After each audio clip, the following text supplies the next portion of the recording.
I will not write poetry when the teacher is talking. I will not write poetry when the teacher is talking. I will not write poetry when the teacher is talking.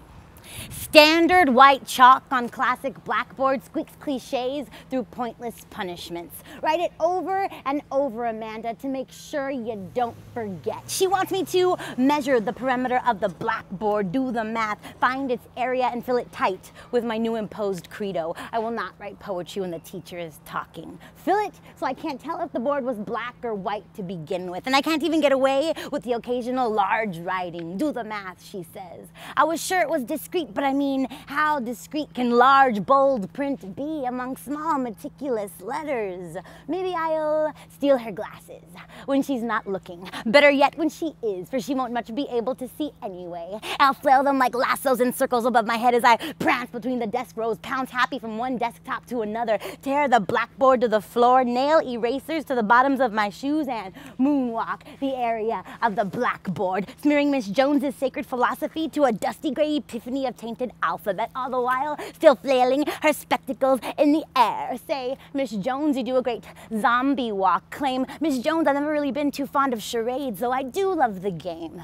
I know you can't see, Miss Jones, but pray you say, how is that any different from before? For can't you see that I should instead be writing poetry because the teacher is talking? Have you learned nothing from the lectures you preach day after day, you anti-Emersonian fool? For can't you see that it's when the teacher was talking that a young Martin Luther King dozed off into his REM cycle just to be rudely awakened by the bell seconds later, and it was then that he realized that he had a dream.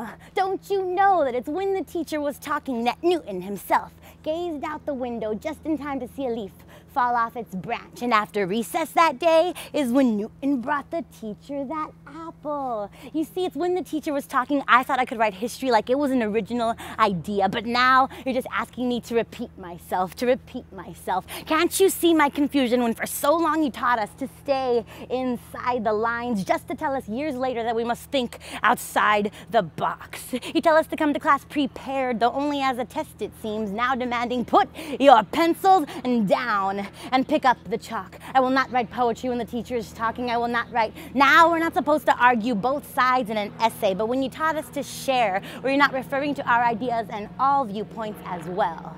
In first grade, my teacher got mad at me for putting black in my rainbow, and I had to start all over. You tell us to be blind to color, but we were trained to look at a group of things, and now it's a measure of your IQ if you can tell which one doesn't belong. But what if we all do?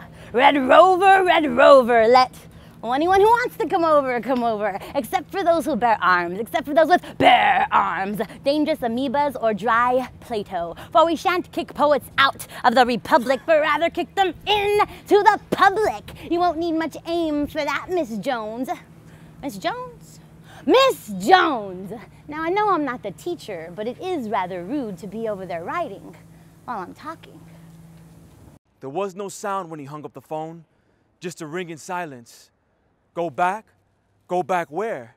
I was born here. Should I have the same attitude toward those that occupy the neighborhoods that I once knew?